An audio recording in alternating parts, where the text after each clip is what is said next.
are rolling. All right, let's start with a classic bit. Hang on.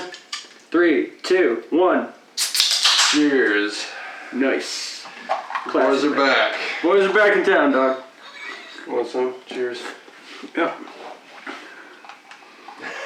We have a guest in the room. Guest in the pod. Friend of the show, Salacious Crumb's cousin. Yeah, he's blue and his neck beard is falling off. Yeah. He's a little janky, but we love him. You know, his neck beard's falling off, much like most of our viewers. No, they have luscious heads of hair. It's true. Red hair in some prospect. I don't want you talking fucking shit about June by subtweeting you son of a bitch. I know. I've made my any names. No, I know, you're subtweeting. It's called subtweeting. Alright. That's what the kids call it these days. Enough of these shenanigans. This is mostly movies, anyways. We're back to mostly movies, guys. We're recording this, right? This is the last time where we recorded we had the entire a episode. whole ass commentary. Whole movie, Resident Evil Welcome to Raccoon City. Gone. Because of the fucking double click on the mouse pad on my laptop. Yeah, exactly. Unfortunate. We made so many good points. It was such a good shot. And Nick was asleep the whole time. For nothing. We got good snoring sound. He was asleep the whole time. Anyways. Also asking, when he wasn't asleep, actually, he wasn't asleep the whole time, because he was asking questions about things that had either just been answered or were right about to be revealed. Yeah. Amazing. We all know somebody like that. You know, you watch a movie and they download their personality from Batman villains. Yeah, we all know that someone like that. We all know someone like that, yeah. Alright. Anyways. So. Goddamn, you can put the fear in me. I'm going to check the recording. You son of a bitch. I think it's better to be safe than sorry, isn't that right? Salacious Crumb 2. We're recording. Sweet. Anyways. Alright, been a while. So what did we just watch? We just watched The Mechanic. Except we didn't. we watched The Machinist. That fucking vodka took me out too much, I guess. I'm a lightweight, damn. We watched The Machinist by Brad Anderson. You're sweaty too, Jesus, what's wrong with you? I'm fucking dying, hopefully, inshallah. Anyways, The Machinist. The Machinist? Great film. Great flick. Just got it on Blue. Yeah. I'm a big fan of Brad Anderson's Session 9. We were not prepared. I'm gonna go grab something from the old shelf. Son of a bitch. I'm grabbing my copy of Session 9. It's true. It's a good visual aid. Yeah, we need visual aids on this visual episode of the podcast. And we just have AIDS. Oh, that's what I'm dying from. Yeah, probably. I don't know how. It's weird. Just saw me grab the Sharing needles, I guess. Anyway, Session 9. Machinist and Session 9, two of the greatest blue-collar horror movies known to man. It's wild seeing the transfer of Brad Anderson from digital in Session 9, which still, I think digital most of the time is trying to emulate film, and I think Session 9 had a great unique it didn't feel like it was just trying to emulate film. It felt like it had its own visual identity through the digital format. Of course, I think Collateral is still the ultimate of that, despite being in some parts shot on film still. Mm-hmm. But The Machinist is when you give Brad Anderson, who shot this? I feel like it's Darius Khondji or someone. You always say that about every movie. And I'm usually right, is the thing. I'm usually correct. Shut up. It is... No, that's costume designer. I can't read this. Darius Khondji was costume designer? Yes, he was, weirdly. It looks like Xavi Jimenez, which I assume that's a local Barcelona guy.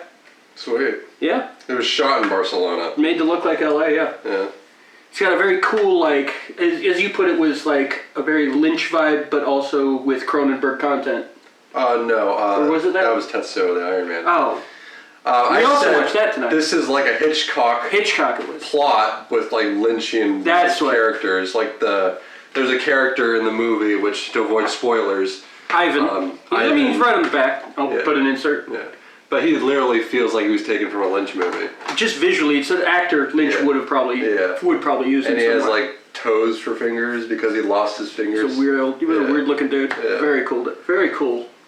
Yeah, I appreciate that there was a lot of humor in that movie too. It really was very funny. Yeah. Because Christian Bale he's great at being like, just that specific type of frustrated where you're trying to hold it together, but you're just about to fall apart. Yeah. Also, just the impact of seeing him in that state, so thin, is like so. Like the moment you see him with like a shirt off, seeing his like emaciated his body. spine. Yeah, you see his spine. It's fucking incredible. It really takes you into his mindset, like just through visuals. Yeah, masterful acting on his part, although nearly killed him. Yeah. Actually, there's been some shit talking about method acting lately in the acting circle. I mean, Mads, he's the one doing it, and I respect him, and he has a point. He does. You know, he's a great example because you feel like he would be a really committed actor. He feels like he would be a good. method actor. But then when he's done, he leaves set, chugs a few beers, and then literally his entire film career, as I understand it, is to fund his alcoholism. That's great. And basically that was documented in Last Round, wasn't it? Another round, yeah. Another round, yeah. You just can't get titles right tonight. I'm dumb as shit. Anyways. I've never pretended I'm smart. I guess there's a place for method acting. Yeah. Like in the case of Machinist, I don't think the film would have been as successful had Christian Bale not taken that. And the funniest thing to me is that no one asked him to do that. No, that was all him. He surprised everyone the first day he said.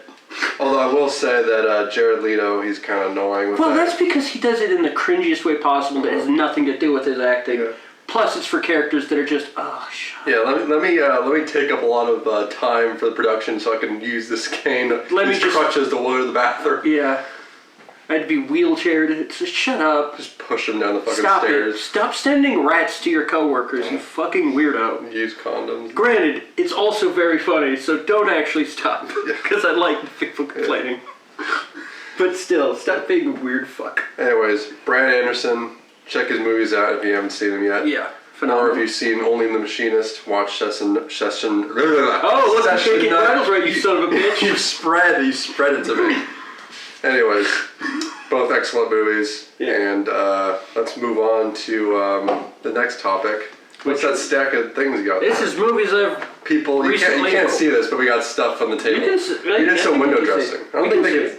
Well, you can pick it up. I saw the frame, which like. Are you hallucinating? Do you need some sleep? I haven't slept in a year, dog. You ran a kid over? Yeah, we went over in wherever in the mountains or whatever. So recently I picked up a Spanish copy of Mal Gusto. Mal Gusto, Bad Taste. Peter Jackson classic. I haven't seen it yet, but it looks great from So why is that in Spanish there? Because it's a Spanish Blu-ray. It's an import. Where'd you get it? Off of Amazon. I got it off of Amazon. Alright. I ordered off of Amazon because I'm making a lot of money doing all my photography gigs now. Yeah. Shooting at the Laugh Factory. Yeah.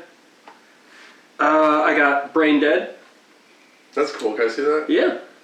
Great film. Very fun. I heard tale that it might be a censored version, but I'm not sure of that. I like the photos they used. Oh yeah, it's phenomenal. I'll put inserts of this in. Apparently I've lost a not insignificant amount of my Blu-rays traveling back and forth or something. I don't know if I ever had End of Watch on Blu-ray, but I had to get that. You know what I did get? I got the Host again, because I know I had that on Blue at one point. Yeah. And every time I've tried to get another copy of it, it's been a fucked up disc, but this one works. I suspect you left a stack of movies on a bus stop or something. That's my thoughts. I was pretty out of it. Man. Just lack whoever found that stack must have been pretty happy. Yeah. Unless they had shit-tasted movies. Yeah. So I got End of Watch. In that vein, I also got Den of Thieves, which is... That's another foreign Blu-ray. No, this is a standard Blu-ray. Really? Can I see? Why is the spine like that? It's... Oh, maybe it is a foreign Blu-ray. I didn't notice the spine is like the foreign type. It is. It's in 2 languages. Oh, it's Canadian. Oh. So okay. it's in French and English. Okay. Because that's how the Canadians do it over there. It's by law. It's a weird government thing. Also, this was my birthday recently. This was one of my gifts. Was the Vengeance trilogy. And this is all region. All region. So anyone who feels they can't afford the out-of-print American release, this is the way to go. This is a good alternative. Yeah. It does not include, though, the second disc of the Arrow collection with Old Boy's Old Days. The making of documentary / retrospective. Yeah. But I already have that on a Region B. So, I'm good. Yeah, I'm wearing my Old Boy shirt right now. Hell yeah, dog. A while back I picked up Underworld. That's a fantastic, fun movie. Yeah. Also, I've turned around on The Crow. I kind of really enjoy it now. It's a fun movie. It's intensely watchable. Alright, well maybe I should give her a second chance. You should give it a second I chance. honestly have not seen it since like 2010. Yeah, I think you would enjoy it if you watch it again. You'll appreciate it for... Granted, it's still sort of dumb. And Brandon Lee's character, not his performance, but his character is a little bit cringe. Yeah. But Wincott's But then he performance... died. Yeah, no. Sorry, it's a morbid humor. I'm sorry you find that offensive. Well, he didn't have a crow. Or something.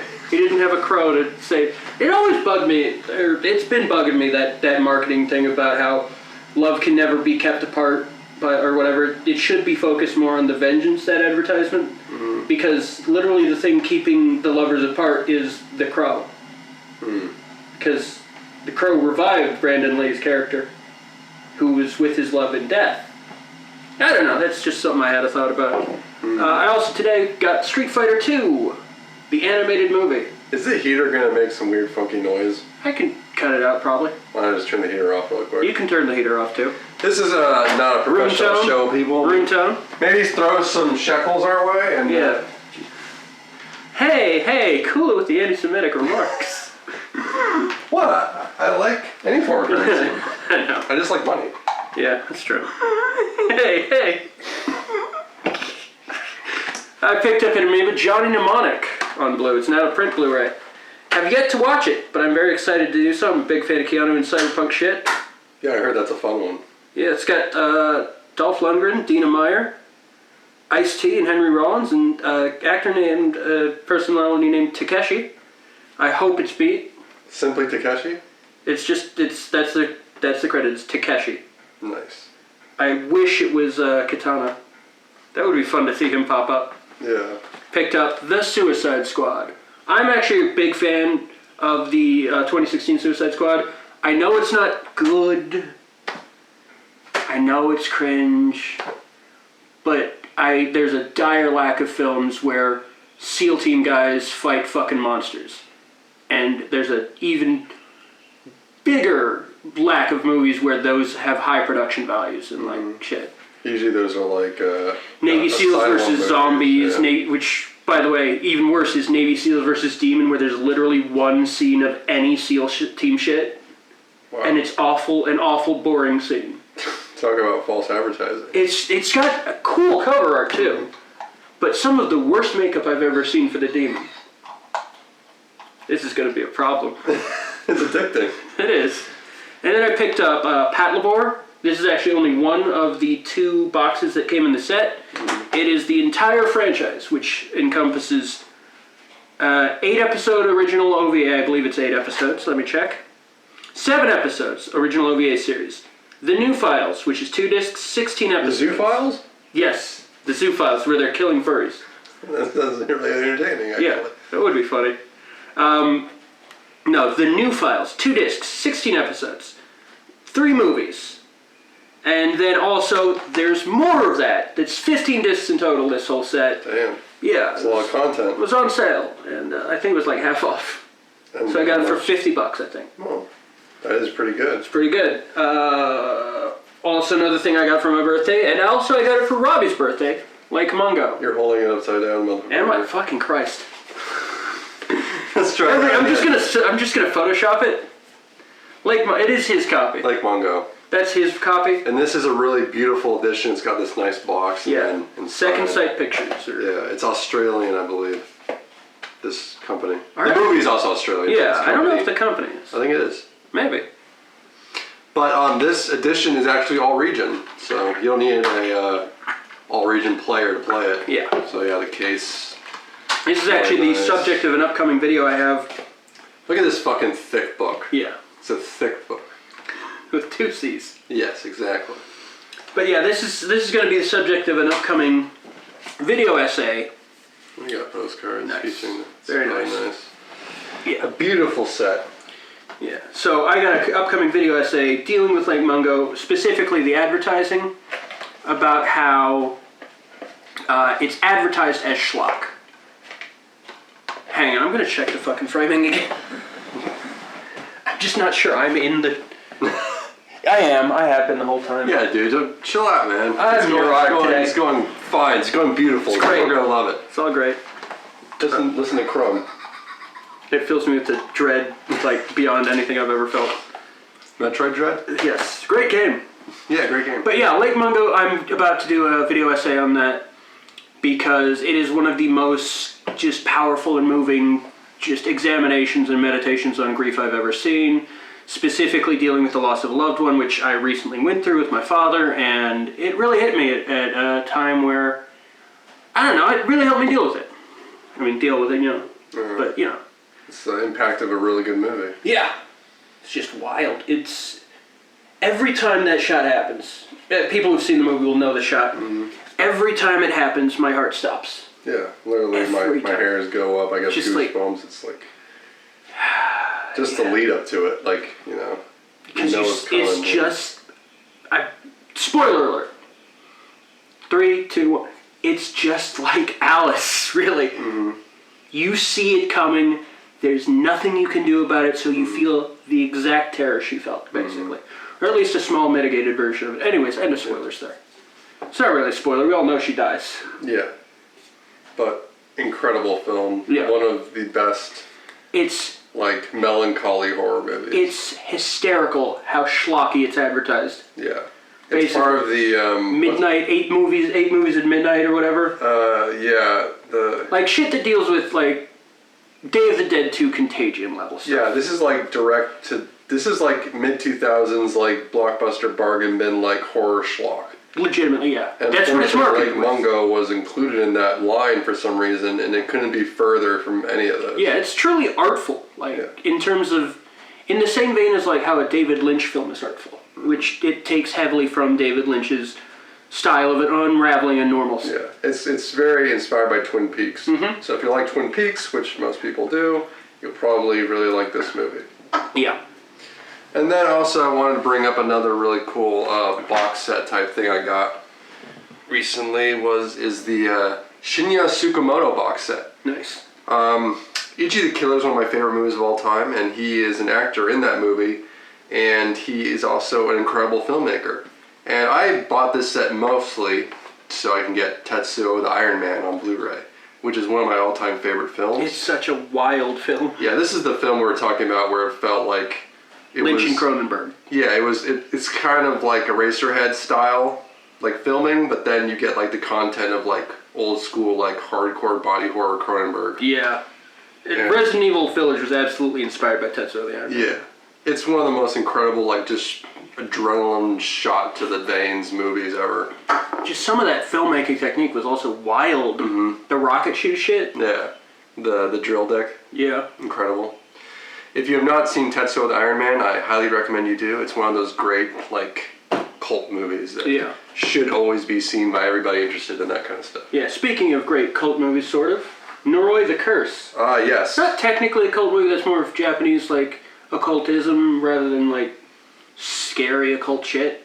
It's just their legitimate, certain beliefs. Yeah. Well, when I say cult movie, I think of, like, you know... Just a cult. Movies that are... dealing with the occult, the esoteric. No, I'm saying movies that are not mainstream but are loved by a... Yeah, no, I know. I was just doing a play on words. Correct. No, Noroi the Curse is not having to do with the occult, really. It's like folk horror. Well, I would disagree there because I think anything dealing with specifically like folklore supernatural is occult. Right. Now, like demons are occult. Yes. Yeah. But not specifically a cult. Yes. It is occult. Occult, yeah. Yes. So anyways, now that we got the terminology out of the way. Yep. Noroi the Curse Holy shit. is an amazing, true, like, found footage. Oh, wait, hang on. Let's go back. It's funny, you mentioned Ichi the Killer done by Takashi Miike, and this is a box set featuring a guy in it, because if you had to do a box set with Takashi Miike, it'd be Oh, yeah. 40 disc box set, probably. It would literally be this with, like... 4 times at the least. Yeah, it'd be the size of... He's done 111 films. Yes. By the way... Since 91. Yeah. The year we were born, we found that thing, and that's triggering some pattern recognition shit. Yeah. It's like, oh, also I his was favorite film. born the same year that Takashi Miike started working. And his favorite film is like, the thing that inspired him was like, wasn't Starship Troopers? That's his favorite That's his movie? favorite movie, Starship Troopers, yeah. You know, it's in some ways it absolutely makes sense, and then in some ways it's like, really? I don't know, I think it makes more sense than, It more makes sense than doesn't make sense, yeah. Yeah. Also, Paul Verhoeven he's highly influential. Oh, yeah. So it's not surprising that he would love one of his movies, but I think Starship Troopers is like a pretty like spot on. Like if I was to think of That or movie you would RoboCop. love- Actually, yeah, RoboCop. RoboCop would be this guy's favorite Verhoeven. Exactly. By the way, guy in The Machinist, with also in Starship Troopers, Michael Ironside. Oh yeah, he was great. He's always great, but he was really He was good. specifically good in The Machinist because you can just tell he doesn't really hold ill will, and it's just all being made up by Trevor. Yeah, Beautiful film. exactly. He's also great as Splinter Cell guy, Sam Fisher. I've been playing Blacklist a bit. Oh, he does the voice acting? Yeah, he's been doing it since the first game. Nice. Very cool. Blacklist is pretty cool because it's just like I get to go into these places and I don't even have to do stealth at all. It's one of those stealth. It's a games. stealth optional. Yeah, it's an MGS5 type. Yeah. Or it's an MGS type where it's like, yeah, you're supposed to do stealth technically, I guess. Well, Or you can MGS just roll Post around. MGS3 MGS. No, really, all of them have pretty stealth optional. Really? Yeah. There's certain segments where you have to do stealth. Well, I feel like MGS2 would be hard if you didn't do Yeah. a lot of stuff. I mean, you're also morally obligated by knowing Hideo Kojima wants you to do it. Not legally. MGS3, you pay for it. MGS3, you absolutely pay for it, but every Metal Gear Solid game, you're supposed to do it as non-lethally as possible by Hideo Kojima being like, yeah, this is about anti-killing, anti-war shit. Mm-hmm. But then, 4 and 5 are pretty, They force your hand a lot. you can kind of... There is actually a consequence if you kill too many dudes in MGS4. Really? You can do it all in the first level, and I think it only happens once.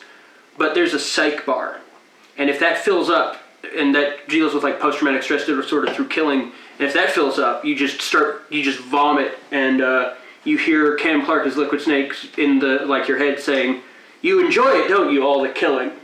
I'm gonna try that on my next playthrough. Yeah, just slaughter everyone, and it'll do it. Nice. Yeah, Snake just throws up and kind of stops for a sec. Damn. It's rough. That's hardcore shit. It's a rough game. It's a great game. Anyways, Norai. Norai is phenomenal. It's like a mockumentary, true found footage type. Yeah. Where the mockumentary footage comes into play because it is actually found by detectives and it's so horrifying that it's shown to us. Yeah, there's multiple levels of editing within the film itself. Mm-hmm. It is the guy who was doing the documentary. He was doing a documentary, and shit got intense. Mm-hmm. And then the police get a hold of that, and they edit it further, Mm-hmm. which is granted, that always is a weird thing in found footage type movies. Well, it's Paranormal Activity too. Yeah, it's what cop edited this? Yeah, Why how would is this you? morally? Yeah. How is this? Why did you add music, Mr. Policeman? Yeah. Mr. Policeman, did you add these? Why did you have this? What's this scene? Where's the character building scene in this? Mr. Cop Guy, what does this have to do with the case? Yeah, those are always very fun. It's better, in my opinion, something like Blair... Does Blair Witch Project have that thing where it's the cops edited it, or is it just someone? I think I don't think it implies that the police, edit it. It's just... The tapes are found... Because it's kind of just all in sequence. Yeah, the tapes are found and then someone put it together. Yeah. Yeah, I don't think it Blair implies- Witch did it herself. Yeah, the Blair Witch. She just opening Final Cut Pro with craggedy fingers. Yeah, Just Avid. She's using literally Avid. yeah. Reel-to-reel filmmaking. Just splicing the film. Yeah. Anyways, Norai the Cursed. Phenomenal film. Phenomenal. It was worth getting back into Shudder. I lapsed my Shudder subscription for a while, and I'm back, baby. And you've given me access to it. Absolutely. And I've only ever watched Norai. I've seen it 3 times already. It's phenomenal. It's also on YouTube. I wanted it on disc. It's not. I looked it up. It's not available on YouTube Shit, anymore. they took it down, I guess. Shudder, they demand exclusivity on this. Well, I got it off of YouTube before they took it down. Oh yeah. So I'll get you a copy of that. But I desperately want like someone like Arrow Yeah. to release like a disc, like a nice package of this phenomenal, yeah. movie with like good extras and stuff. Maybe some good like film historian like type little commentaries and documentaries and stuff. Yeah. I enjoy the stuff on the Ringu box set that Arrow released has some Yeah. really good special features. Speaking of, that guy went on to do Sadako vs. Kayako. Exactly, the director who did Norai. He actually, I don't know if you got that image I sent you, but all of his movies are like mockumentaries except for Sadako versus Kayako, Yep. which is pretty cool. Yeah. I just saw the that image of Sadako at the mound of the baseball game again. Oh, yeah. That was such a funny bit. That's great.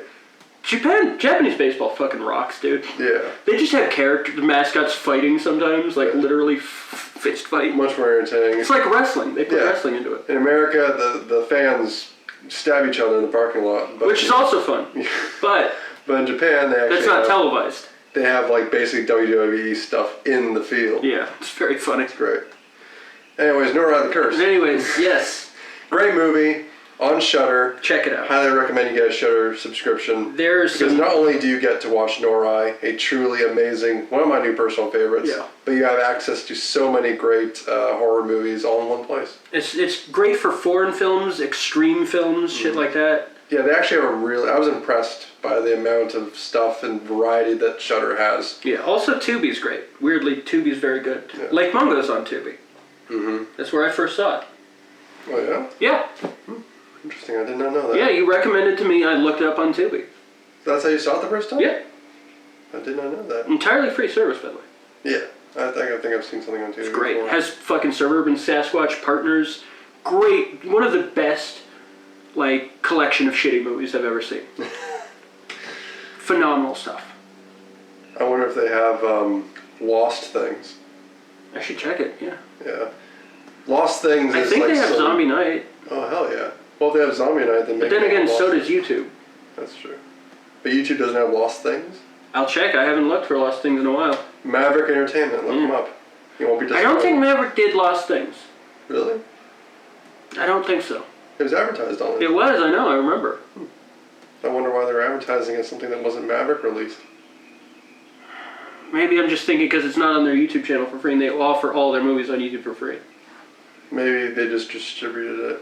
That's possible and the And then they license lost lapsed. the right- yeah. Yeah. Lapsed. Maybe we'll see an Arrow Blu-ray of Lost Things. Which I actually, Yeah, it has a high Rotten Tomatoes score. It for looks something. like it has the potential to be a good movie despite having weird low production values. Yeah, and a really just awful trailer. Yeah. Which it was a Red Band trailer because there was like nudity in the trailer. No, it wasn't Red Band. It just had the sex and Yeah, nudity. they just don't give a fuck Yeah. about what The impressionable MPAA just didn't minds see could it. be watching this. I mean, yeah, when did we see that? Shit. That was a Blockbuster purchase. Initially, it was Woods of Evil and the Son of a bitch. You son of a bitch, I'll kill you. Zombie kill Night you. and Woods of Evil. Your neck beard's falling down, bro. What? Oh. All right, so enough about Norai. I think we've Yeah. Hang on. advertised. So, we're just gonna edit that together as if we didn't do anything? Or not. Yeah, who cares? We're not. So we got like 30 around minutes. here. Great. So I want to talk about a movie I watched recently on Netflix that I thought was really stupid and bad. Really? Mm-hmm. Because I've heard nothing but good things about this movie. Really? Night House? No, the Texas Chainsaw. Oh, sorry. The new Texas. I should have Chainsaw- said something because I've been seeing Night House. It's just it's on the list. I don't have a script in my lap. What are you talking Sure about? you don't. You're just staring at my penis, which is very hard right now. Excuse me. Because you're thinking about Texas Chainsaw Massacre. It makes you Exactly. angry. It's a hate boner. Anyways, so this has been like. This has been like. It's Stavros Halkias, ladies and gentlemen. This has been like the third part 2, like Texas Chainsaw Massacre. Yeah.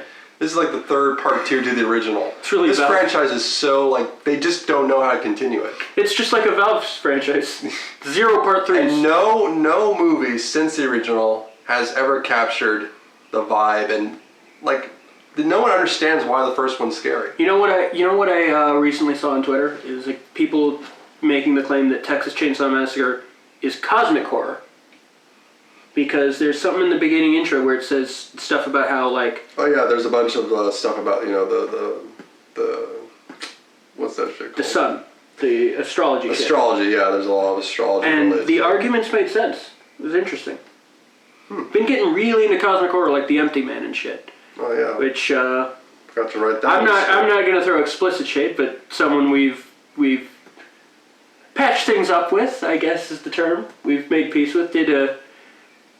I just don't think I don't think the guy understood. Like, he seems to not delve into the implications of what the Empty Man is. Mm-hmm. I don't mean to spoil the Empty Man for anyone, so spoilers. The Empty Man in the title does not refer to the practice or the monster in the Empty Man. It refers to something else. Mm-hmm. I'm not going to go further than that. It's one of my favorite movies. It's a quasi-spoiler. It's a quasi-spoiler. It'll make things make sense when things are revealed, but it's a great movie. Yeah, and a spoiler. It got done incredibly dirty by Fox. Oh yeah, well no, Disney. Disney, you're right. Because it was... Fox is complicit though. I guess. Yeah, they sold it. It just came out at the worst possible time. It's like the Horizon series. Mm-hmm. Just every time, every release gets blown out by another game. Yeah. Which is like, the games look decent. Mm-hmm. They look like they're pretty decent games. I'm a big fan of the company that makes it. I mean, I played the first... I finished the first one. I thought it was really good. Yeah, it just has the unfortunate tendency to be released alongside much more successful games. I'm not going to say better because it's... Elden Ring. Holy shit, Elden Ring's so good. The titan that is Elden Ring. It's so good, dude. Mm-hmm. How far are you in it? How many guys have you got? What level? I'm like level 52 or something. Damn, I'm catching up. Yeah, you are. I'm like level... Well, I lost a I whole don't have level. a lot of playtime anymore, but yeah, it's an incredible game. Yeah. Easily... Gorgeous. Probably the best this generation so far. That isn't like a remake or anything. I mean, to be fair, the Souls games are sort of... It's weird how every bit of it is, at some degree, it's just iterating on the same kind of things again and again, but perfecting it every time even more. Yeah. Honestly, though, I don't know how it can surpass Elden Ring. This is like this is Souls perfected. It feels like it. Mm-hmm. I just got into Sekiro though because it was on sale and that game's very fun. Yeah. That one I think kind of stands out though. Well, it's because there's no like. From what I understand, there's not a lot of weapons customization options. You can just customize your arm or something. Yeah. It goes at a much faster pace in terms of the combat, from what I understand. And it feels more open than the previous, like Dark Souls is pretty linear. Yeah. Well, Sekiro, I think it's because there's a lot of they give you a lot more variety of like handling situations and enemies and stuff. Yeah, except not with different like weapons, as far as because there's only the katana, as far as I know. Exactly. But there's a lot different, like you can take different angles. Yeah, a lot of paths. Yeah. So that was it's like how Rockstar, what they were doing with their games. Mm-hmm. How they kind of, every game builds towards the next. Right. Which there's nothing wrong with that, obviously. Absolutely, I think that's a great way to do it, to be honest. Games. I honestly think that's phenomenal. Mm-hmm. I think that's one of the reasons they're so successful is every game really builds towards the next game, too. Right. I think most developers should strive for that level of forward thinking. Mm-hmm. Well, it's also kind of like, what's the developer for Injustice and Mortal Kombat? Rocksteady. Rocksteady, yeah. Because their games are also... Mechanically, they seem identical to each other. Yeah, because Mortal Kombat, the recent ones really feel like Injustice in terms of like, the loot systems and stuff. Yeah. And the and not in a bad way customization options. But no, because I love it. Because as a single player, I mostly play these games single player. Yeah. They add so much content for single players, which I really appreciate. Yep. And then every game they do, they improve and improve. Yeah. So like Mortal Kombat 11, I thought was excellent. It was great. Yeah. So honestly, I also Justice. think their strengths are also that they can tell a very good story in their fighting game single player story. Yeah, exactly. I mean, I like Mortal Kombat 11 so much, I bought the fucking DLC. Yeah, and Injustice 2 was very good. Mm-hmm.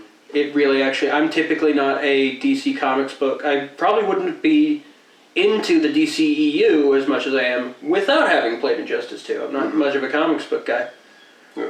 But it's a great game. It is very good. One of the best fighting games, actually. I actually also got a lot of stuff for, I got the season pass for Arkham Knight, with all the DLC for that, and that's pretty good. Yeah, that's a good one. It's okay. There's some parts that are silly. I love the intro of it so much, where just you are a cop that just gets fucked. Yeah. You get fucked by the Scarecrow. Honestly, Arkham Knight, I just don't like the Batmobile controls. That shit sucks. And there's too much of it. Much too much so far. I actually think Asylum is my favorite. And then Arkham City is great. I love just kind of like decline a little bit for me. Like I think Asylum's like peak. Yeah. The art style's great. Yeah, I agree. I like the art style in Night more because it's streamlined. It's not so big, bulky Unreal 3.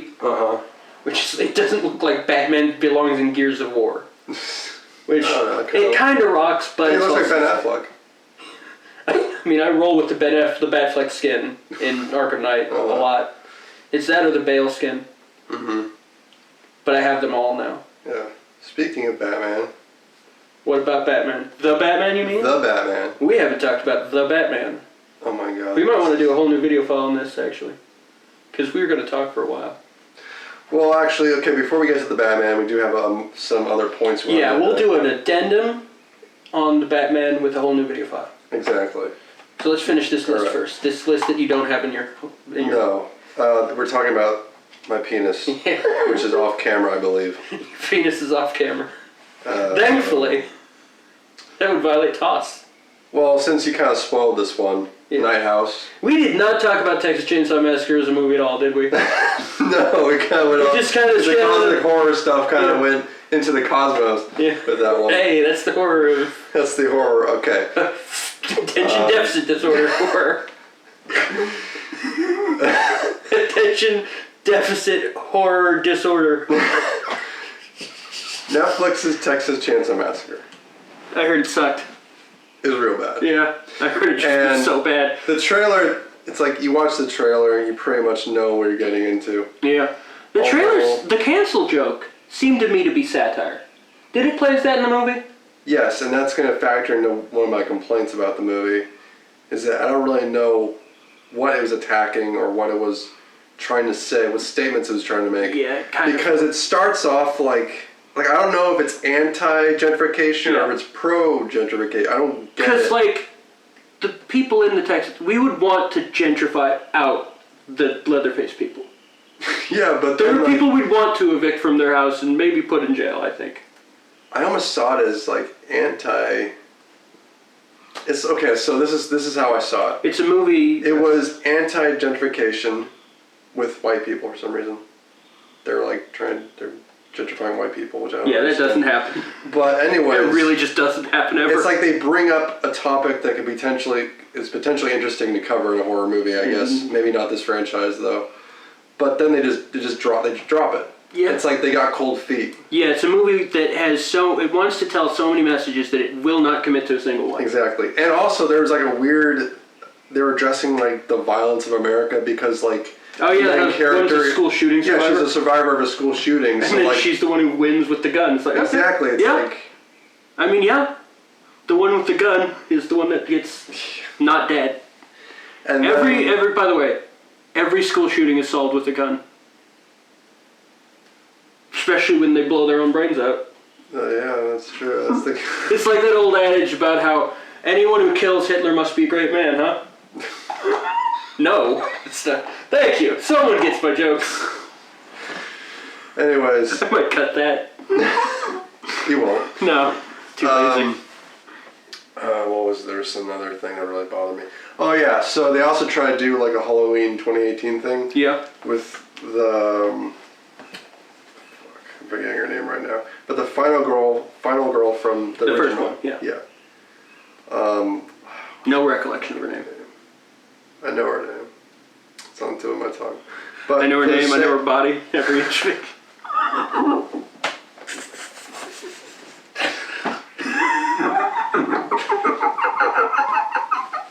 Shit. Anyways, I'm listening to like the opening text crawl, the narration, and I can hear her name, but for some reason it's not registering. Yeah. Anyways, her character comes back as an older woman. Sarah Connor. Yeah, Laurie Connor. Laurie Connor. she's like, gray hair, badass with a gun, whatever. Yeah. She wants to take out Leatherface. And there's this build up throughout the movie. And at the end, it's for nothing because she just dies. Damn, And there's spoilers. no real... Oh, fuck. No one cared about spoilers. Spoilers like the movie No one just cared. dying out in the No one heat. cared about this movie. Man, no. It is funny how, like, most of these movies, like, Texas Chainsaw Massacre is absolutely... If someone in that party was concealed carrying, wouldn't have happened at all. No. It's just like, or unless that person was knocked out first. Is this what we're going to talk about for the rest of the time? No. This review? Yeah. Anyways, you do have a point. Yeah. But, I mean, you just attack that person, I guess, but if they're concealed carrying, you don't know they're... Whatever. right. Anyways, Texas, fuck it. another Texas Chainsaw that has a clean, like, fucking digital look. It's Yeah. like, has no one seen the original movie? You gotta shoot on VHS tapes to get a good look for Texas. Yeah, you gotta make it ugly and gritty. You gotta suffer when you make a Texas You gotta Chainsaw dirty it Massacre. up. You gotta be sweaty. The you gotta closest- smell. Yeah, the other closest one, the other good Texas Chainsaw Massacre, ironically, was the remake that Michael Bay's people produced. The Platinum Dunes one. Yeah, that was good. In terms of look. But I think the best TCM remakes are actually not actually remakes, but like Devil's Rejects, for example. House of a Thousand Corpses. Shit done in that style. I haven't seen it yet, but I know I'm gonna love it. Is the new Ty West movie X? I feel strongly that it'll be fun. We'll enjoy it. I've heard I'll some love people it. who don't like it, but they also, I don't know them, so I don't know their vibe. No, everyone I know who I trust who knows what I like, I love it. I'll just say that I love it. Yeah, that's why I So still these haven't are watched movies Maker's that are Story. much better Yeah. because they take inspiration from the movie and they do a better job in incorporating why it's scary and Yeah. incorporating the style and grit. 'Cause And that's- not needing to slavishly make references to the canon Exactly. that exists already. That's one of my, like with, hang on. I'm gonna start a new segment. Alright. No, we got 16 minutes. We're good. So, I've seen some stuff about the new Halo series, and it looks fucking awful. Mm-hmm. Like, legitimately, I mean, I've seen those stills you've shown me. some of in motion it looks worse.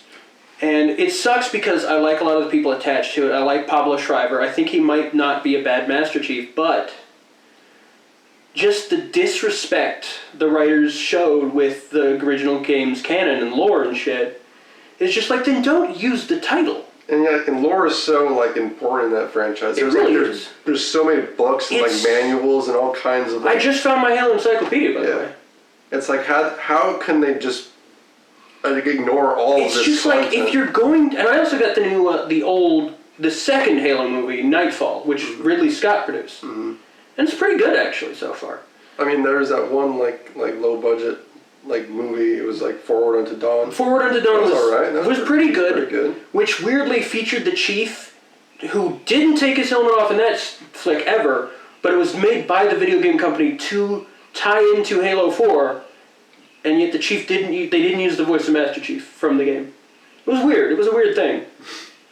But, it was also very decent for a lower budget, like, web series. It was originally styled as a web series in 4 episodes. Mm-hmm. Or maybe 5 episodes. I think it was 4. But the new series, 10 million an episode, and they forgot to paint the fucking plasma pistol for a shot. From what I've seen, it just looks awful, and it's like the same problem I had with Welcome to Raccoon City. Mm-hmm. As a movie itself, it's fine. It suffers from a lot of bad things.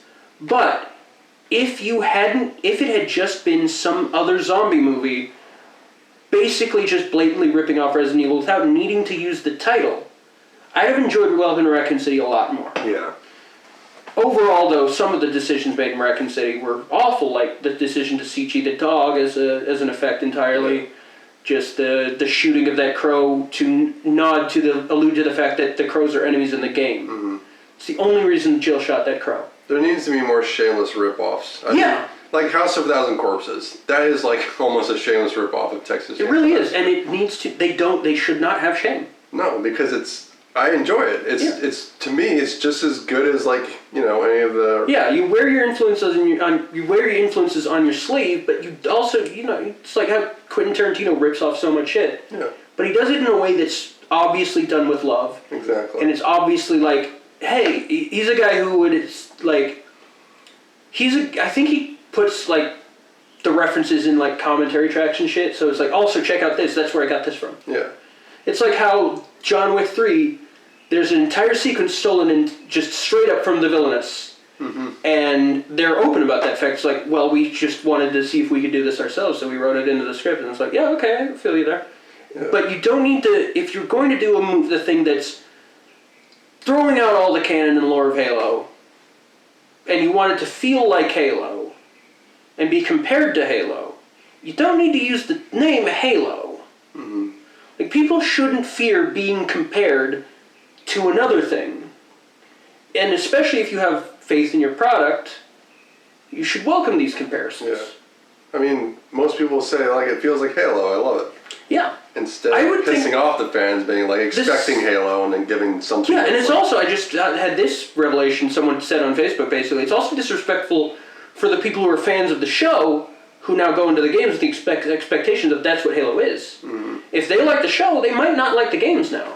Mm-hmm. And that's a shame. It's irresponsible for all parties involved. It's a bad thing to do. Yeah. It's like how Cowboy Bebop on Netflix was, it had promise, but then the writers thought, oh, well, we can fix this, and we can fix this, and we don't need to have this theme, we don't need to have this theme.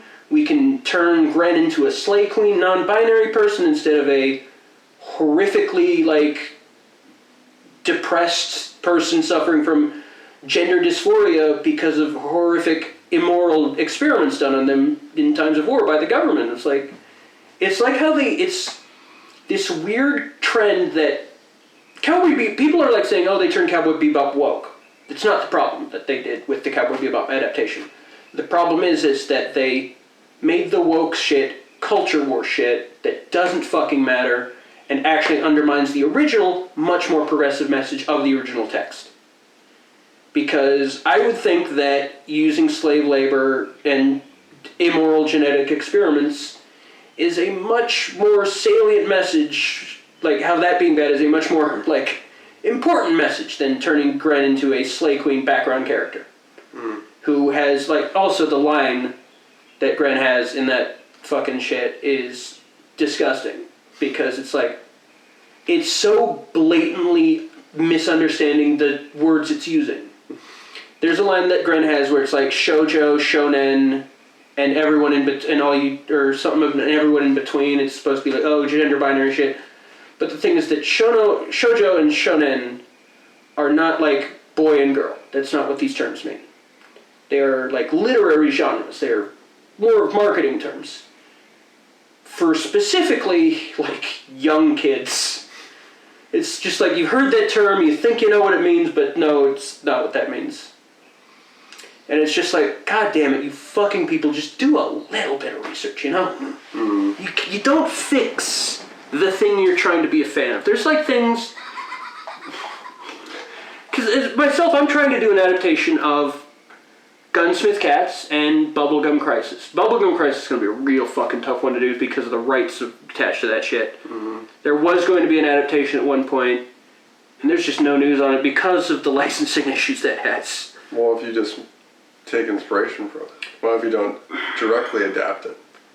I could do that, and that might be what I have to do. Mm-hmm. But I think these themes are the reason I want to do a direct adaptation of Bubblegum Crisis, which I might have to do a shameless ripoff, is because the designs are so iconic and the themes of it are so potent and powerful. Mm-hmm. And it's also just I think a perfect time for most of Kenichi Sonoda's projects, to be honest. He loved writing strong, kick-ass women. Mm-hmm. But Gunsmith Cats is going to be a better one to do, I think, because that's something that had very heavy impact on me. Mm-hmm.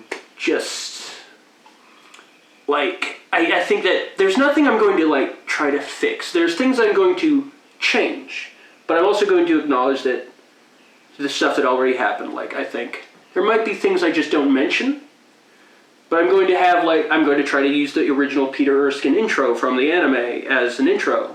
Mm-hmm. I'm going to try to do it very stylishly of the original animated series, but also in a way that is fresh. And not necessarily fresh, but like more palatable to a Western audience. Granted, I think Gunsmith Cats is one of the more palatable to a Western audience animes of the time. But like, there's things that Kenichi Sonoda didn't specifically get right in terms of technical details. Those things I think are good to change when they're not changing themes and character. Changing the core of the... Right, when the character motivations aren't different from the original character motivations, then you can make the changes. When it's stuff like technical details, I think those are fine to change. Do you want to expand on the original ideas? Or? Well, not really. It's more of adapting... Most of it would be adapting the original story of the 3-episode animated series. And just kind of framing it as... Weirdly, it got something right that happened later after the series actually existed, is Operation Fast and Furious, which was an operation the ATF did in 2011, where we sold guns to Mexican cartels, trying to track them, and just lost them. Yeah, that's pretty fucked up. Like Barrett 50 cals we sold to the cartels. Fascinating. Yeah. Another example of American ingenuity. I mean, yeah. But yeah, I'm probably moving the shop out from Chicago to Arizona. But there's like a reason for that, because I'm going to probably have moved from Chicago, because I'm pretty sure she actually does that at the end of the manga. It's more of a like, it's kind of taking a timeline where it's coming from the tail end of the manga, or somewhere around there of the manga, to like an adaptation of, because the manga and the anime exist at separate sort of like points, I think. I gotta look into the timeline though. But they do have a definite different feel, the manga and the anime. The anime is much lighter. The manga gets so fucking dark sometimes. Especially when dealing with Minnie May. They don't really deal with who Minnie May was in her past in the anime. Which basically she's the Jodie Foster character from Taxi Driver. Yeah. Legitimately, that's where the design came from. Of course, Kenichi Sonoda has like 4 female faces he ever draws. It's great. Kind of like Miyazaki and... Yeah, basically. Which kind of, I like that actually. I think that's very fun. To have such same faces in all of your characters. I don't know. I like Kenichi Sonoda, so. So, speaking of gunplay heavy franchises, Max Payne 1 and 2 Hell yeah, dog. is getting a remake and the stories are being put together. That's pretty cool. Ooh, actually that makes me a little nervous. Really? Yeah, they're both pretty, like... Stories being put together makes me a little nervous. Well, actually, I don't know if they're combined. I just know if it's something like the Metal Gear Solid HD collection... It's 1+2 remake. Oh, okay. So if they're just doing it like... Well, no, it's not going to be an HD collection. No, but that kind of style where you select the game. Oh, right. Yeah, I don't know. I don't think that information's out yet. Yeah, hang on. I think we're going to start a new segment. Yeah. Hang on. Alright, rolling again. So, the Max Payne thing. Let's talk about that now. Alright. So, they are remaking Max Payne 1 and 2. Do we know which engine it's using? We're thinking it's using... It's the Control. It's what they... Really? Oh yeah, because Remedy is doing it. Yeah, so it's Control and also the Alan Wake 2. It's the same engine. Nice. That's a good-ass engine. Some, like, on console I've noticed some texture streaming issues, but on PC it's fucking stable as hell. Control, but... On PC I've seen it be very stable and look very good. Games look so good these days, holy shit. I mean, regardless, I'm still super excited. Yeah, absolutely. And maybe we'll get, like, a remaster, like, not... We don't need a remake, but just a remaster of Max Payne 3 I think would be cool, or at least access to it on current consoles. Yeah. Well, I think the 1 can play the Max Payne 3. Well, lucky you. Yeah, well I also just have it on PC and the discs for the 360. Well, I have PlayStation consoles. Yeah, well, fuck you, Sony. No, I actually been playing... Well, I could buy it for my PS3. I actually do like the PS4 a lot. I've been playing that a lot because I have Elden Ring on it. Mm-hmm. Although I do have it on the 1 too, because Nick. Oh, yeah? Yeah. Damn Xbox. Damn Xbox. And also, speaking of remakes, there's one that I am super hyped for, and that is Dead Space. Hell yeah. And they recently did a little like a stream where they showcased like the sound design, Yeah. and I am very impressed, not by what was shown in the video, but how much they're paying attention to that element in the remake, because it's so important in the original game. Really is. The Yeah. sound design is just so memorable. Like those sounds, Just that they're screeching iconic. shit. And just like the sounds of the heavy breathing throughout the ship, and just all those sounds. Is Gunnar Wright recording any new dialogue, do you think? Probably. I mean, it's That's a straight up remake. Like it's Nice. from the ground up. Hell yeah, dude. Just like Christian wanted his heart sweet. Exactly. We were gonna make a bunch of Christian references all of a sudden. Damn, that guy fucked his mother. Damn. That sucks. Yeah, he Or did. her. He I don't certainly know how to did. refer to Chris anymore. They certainly did. Jesus Christ, Um, that's so dark. I really want to get back to Sonichu the Revolution, but I don't know if I can. I gotta ask my artist if they Maybe even want it. in a few years. Maybe, because I had some good ass writing in that series. Well, this is internet shit, so maybe it'll bowl over faster. I hope so, because actually, I really am proud of some of my writing there, and I can't. It's so integral to Sonichu, expanding on those characters. Like, it's not something I can just put in another thing. I don't think. So Shadows at the end of Sonic the Hedgehog 2. I hear that movie's great. I want to see it. I gotta see the first one still. First one's fun, I'm sure. I've heard nothing but good things, honestly. but there is definitely it's definitely gonna lead up to a good sequel, which is why I want to see the sequel. Yeah. I've heard, I told you about that review I saw, I think the New York Post, right? About how someone, I think I'm kind of being funny I did tell him right before the video recording, but Well, there was I don't remember. So there was a New York Post, I believe it was either the Post or the Times, and it said like something about how, oh great, they're introducing more fucking furry funny animal characters, and it's like, yeah, that's what the fucking games are, you fucking idiots. Yeah, these are like major. Literally, characters. Tails and Knuckles. Yeah. Two characters these are the three most iconic characters, other than like Amy Rose, who honestly I doubt they're introducing if they haven't introduced her yet. If they haven't introduced her by movie 2, I doubt they'll introduce her in movie 3, but maybe. From what I understand, she's not in the movie. Yeah. Although I don't It's know. just Tails and Knuckles are introduced. But I do know that there's a post-credit scene. Hell yeah, Dog Shadow. I hope he gets a gun.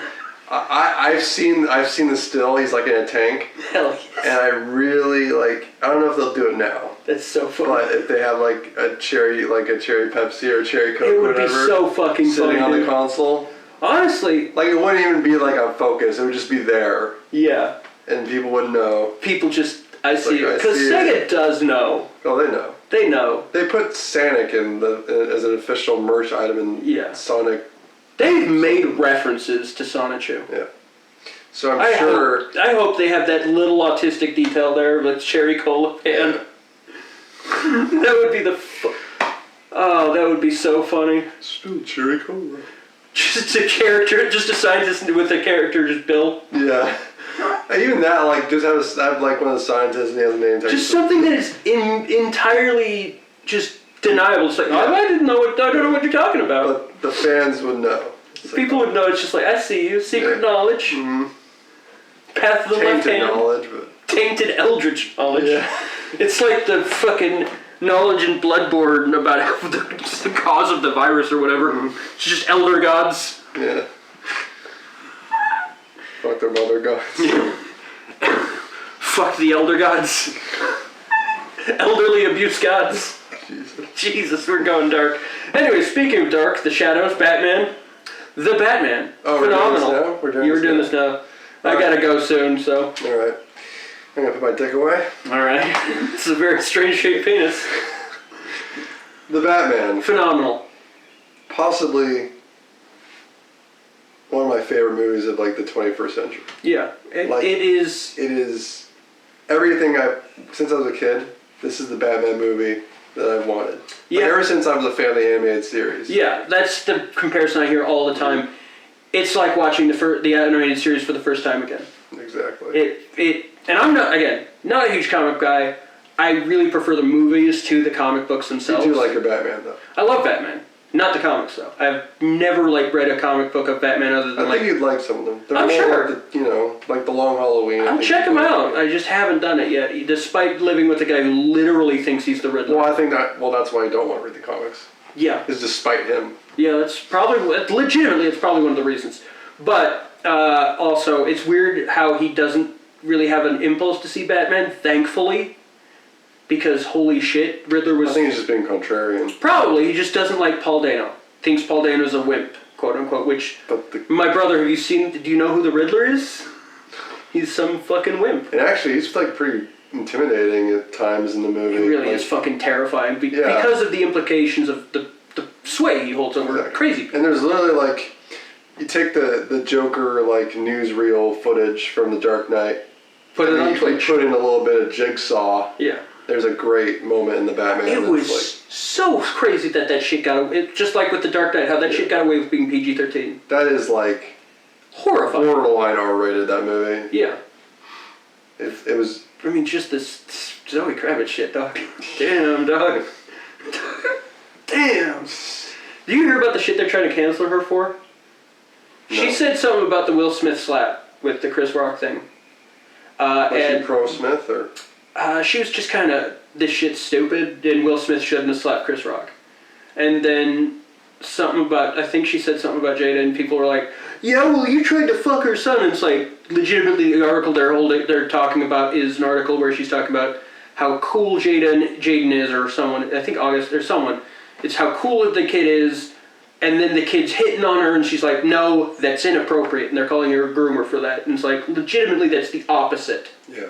It's literally not being predatory. Exactly. Just at least from that article alone. Richard. Damn, Wings. Wings is going wild, dude. Oh yeah, that fucking shit with the neighbor. That shit's so fucking weird. That's some of the best drama of the year so far. Yeah.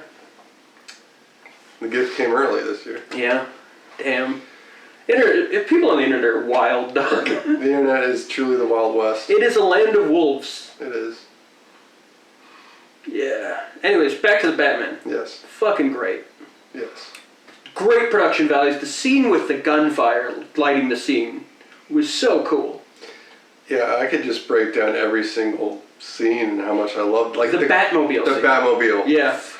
That sound rocks. That great sound design. Some of the best. Also, special shout out to Michael Giacchino, who it's weird how he's not like a household name in the same way that John Williams is. He is now. He is now, thankfully, but he also, looking back on his old stuff, like the stuff from Up, Yeah. the stuff from... I've been a fan since Ghost Protocol. Yeah. I think the score for that I've movie been a was great. fan since Black. For the PS2 game. He did the music for Black. He did the main theme. Oh, okay. I believe a guy named Chris Tilton did most of the music, but he did the theme. I'm pretty sure of this. Might be wrong though, but I think he did. Yeah. And then the score for Rogue One. I remember people shitting on him just because he wasn't John Williams. Really though, he is the true successor to, in terms of the feel. He is an absolute competitor with John Williams in terms of like, I don't know if they're close. They're probably friends in some aspects or some capacity. But he's like this generation's John Williams. How like I forgot who I had of. I don't know. I don't know. The theme for the Batman in this movie is, I feel like it's been around for years. It's iconic. It is iconic, and it's just like, it's the most simple, just like 2 notes or whatever. Yeah. And it also perfectly dovetails with Something in the Way, which is phenomenal. Yeah. I mean, that opening scene with his, like, monologue with, like, the criminals afraid of going to the shadows and, like... It's like... The sound of his boots. Just, it's cowboy boots. It's a cowboy thing. Uh-huh. Yeah. It's fucking incredible. I love that movie. It is also it had very good, nice Taxi Driver vibes in terms of all the, like, the wet lighting and also that dark narration. How he's kind of Rorschach-y in a way, but not in a way where he's legitimately schizophrenic, which Rorschach is. And also, he does have a redemption arc. Yeah, where Rorschach's redemption arc is just him dying. Yeah. Which, honestly, that was a noble death for him. He's like, he knows he can't help himself. And so it's just like, fucking kill me, man. It's a compulsion, which I really enjoyed that scene, actually. Yeah. where it's like, oh, I cannot help but compromise this new world, and I'm stuck in a place where it's better to die than to cause this world to fall apart. But I can't help being truthful. Right. Where I think that's the best aspect of Rorschach, is that unwillingness to compromise the truth. Mm-hmm. And granted, he's an awful person. Yeah, well, they all are in that movie. That's the point, yeah. Granted, I see people saying that Zack Snyder doesn't understand that, but I mean, I hadn't really read the comic before I watched the movie, and that's still the thing I got, is that they're all not really good people. They're all very flawed. Yeah. I mean, I thought that translated well in the movie. Yeah, it's people are like weirdly. I think it's just people don't like Zack Snyder. So and it's a weird thing because it's like, even if you don't like his movies, it's just like acceptable. I like a lot of his movies, but like people seem to take his movies being like things they don't like as a personal attack on them, to a degree that I don't see a lot of filmmakers getting. Like, a lot of filmmakers do get that type of thing, but it's like, no, I don't think I see a lot of filmmakers getting it to the degree that Zack Snyder does. Not like it's, oh, poor me, because Zack Snyder stays winning. Yeah. He's a huge, affable dork. Mm-hmm. And I like him as a human being and as a filmmaker. Mm-hmm. I've heard nothing but people saying that he's a good dude who's a very sweet guy. Yeah, people love working with him. Yeah, people continue to work with him for a reason. Mm-hmm. And even if it's not because he's a good filmmaker, it's because he's a good dude, that he's fun to be around. So I don't get that personal hatred of him. I see a lot of people comparing him to like fucking Leni Riefenstahl, which is like, what? Like, he quoted Ayn Rand once and people never got over it. They're just like, whatever, dog. Okay. I think it's because he adapts franchises that are like morally ambiguous and very like, the message is not obvious. Well, I was saying that a lot of people love because of their childhood, superhero shit. That's true. That is also true. But there are also where the like leanings of it, the message of it is very gray, and he doesn't like really. He keeps a lot of that in the color grade. I don't know what I was really saying there, but it does seem to. People think he misunderstands, but I'm not sure he does misunderstand a lot of the implications of Watchmen. Granted, my media literacy can be called into question, I'm sure, but I think I got the message that people are at least explicitly saying the message of the comic was from having just seen the movie. I don't know. We're in the Batman. Back to the Batman. Phenomenal flick. Very cool. Very fun. Wonderful production values. Mm-hmm. Amazing. This is my favorite portrayal of Gotham. I'm also very happy for Robert Pattinson's success as someone who did not get him back in his Twilight days. Mm-hmm. I will say I was a little cringe in my, Robert Pattinson. But then I saw Good Time. And I had the same thing with Matt Reeves. It's like, oh, this guy's phenomenal. Holy shit. Yeah. Well, I'm not one. I don't cast off actors based on a role or thing. Oh yeah, that was the only thing I knew him in. I'm like, eh. But then I also realized at some point, oh, he's a troll. Mm-hmm. He's just like me, for real, for real. Yeah. This man lives for the silly chaos. Mm-hmm. And Kristen Stewart too. Yeah, her too. They literally. Twilight was a troll job. Yeah, and you can now tell more because their careers post-Twilight have been so incredible. Yeah. And Kristen Stewart, even before Twilight, she was in Panic Room and she was great. She was really good in that. And, Robert Pattinson was Cedric Diggory in Harry Potter. Yeah. And he was good. I didn't see that, so. It was a small role, but still good. Well, yeah, but it is so funny how he's just like, yeah, I'll lie to reporters. Mm-hmm. He steals socks from Batman. You'll never know. It's like he's gaslighting everyone, but in the funnest way, where it's not like, are we crazy? It's just like, is this real? Are you for real, dude? No, Warner Bros. Had to tell him that That's so funny. Like, we need to stop taking the socks. Why are you taking these socks? Yeah, just say have them there. It's fun. I really loved when he nerded out about Final Fantasy VII, about how Aerith had different translations, had different spellings of her name. It's like, oh man, he's really one of us, Dag. Yeah. Dang. He rocks so much. There's nothing about him is real in some ways, and everything about him is so relatable.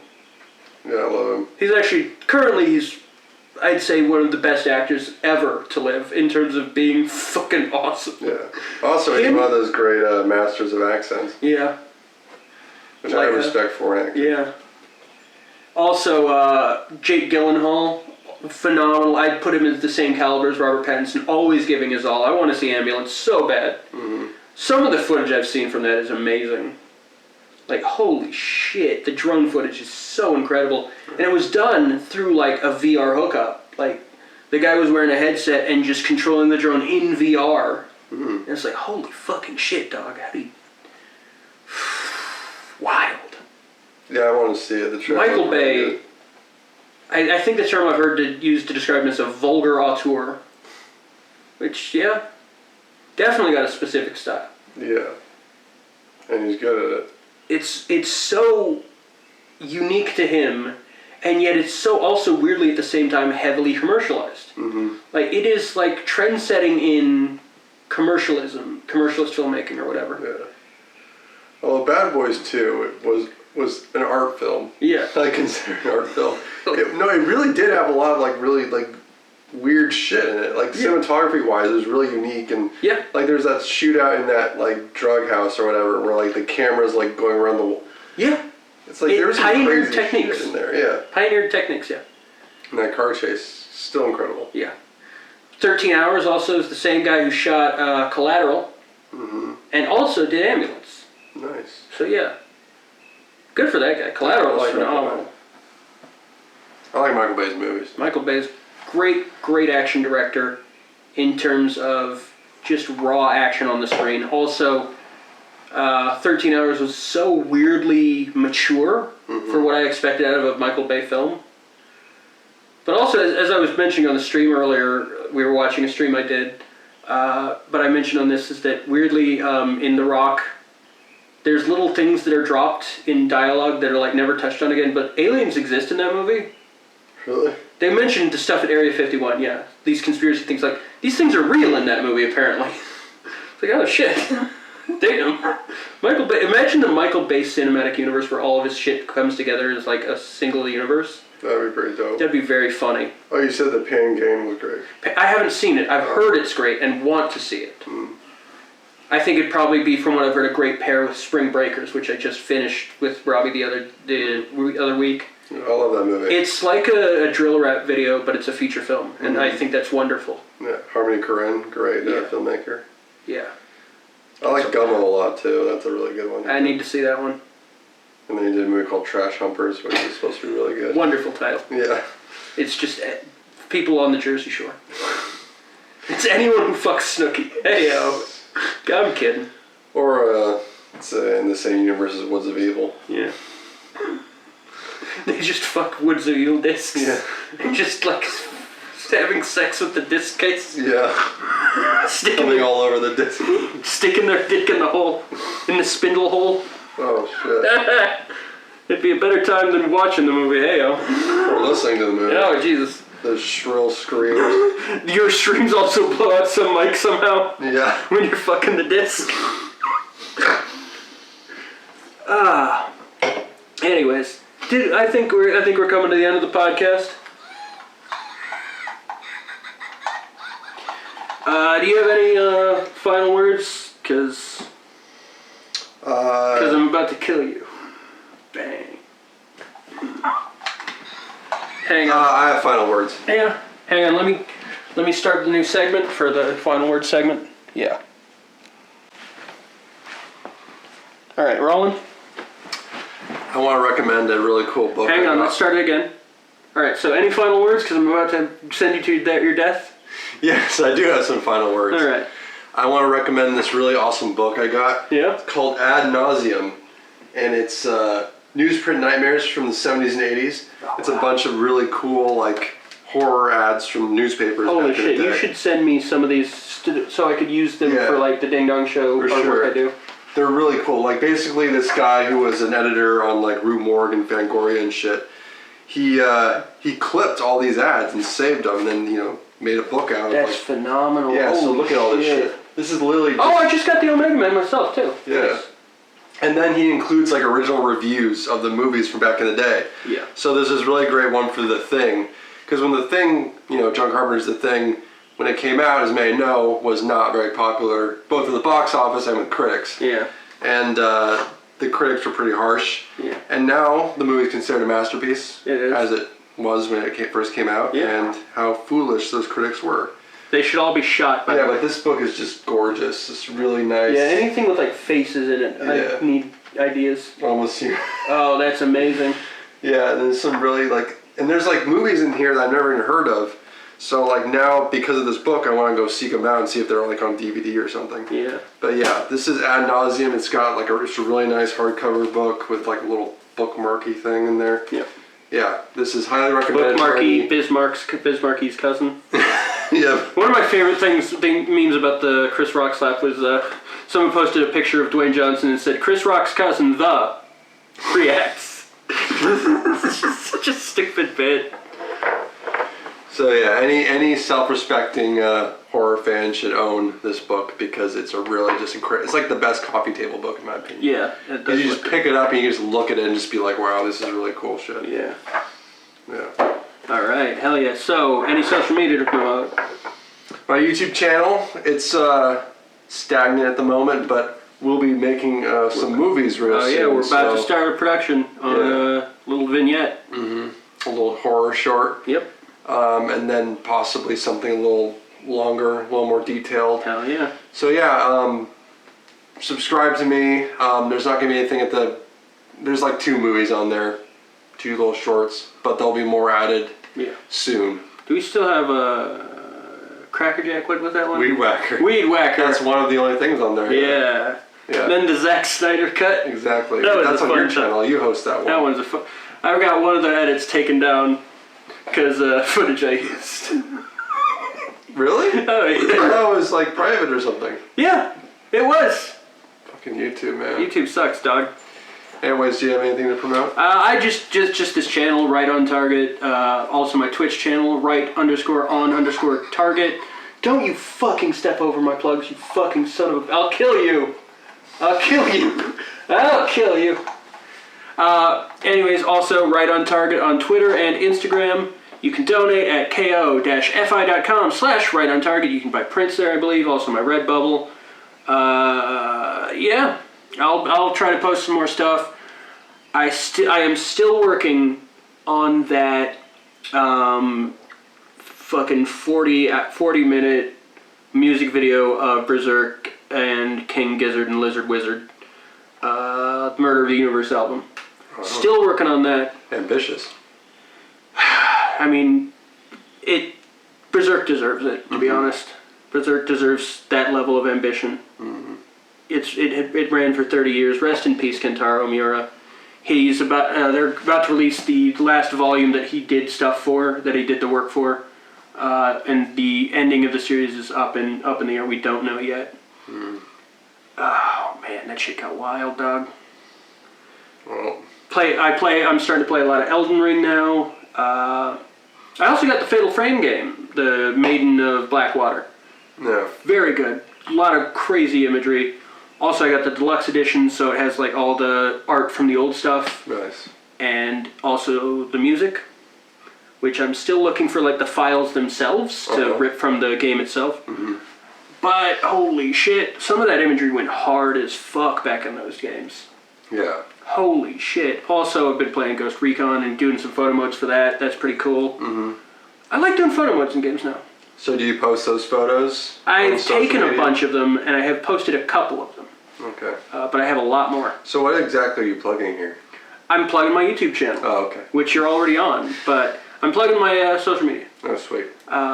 Just want to stay on track here. Yeah, no, that's not the brand though. The brand is not focused and on track. The brand is roughshod and fucking It's chaotic and chaos. fucking... The brand is chaos. We're Chaos agents is of the- chaos. We're not good agents of chaos.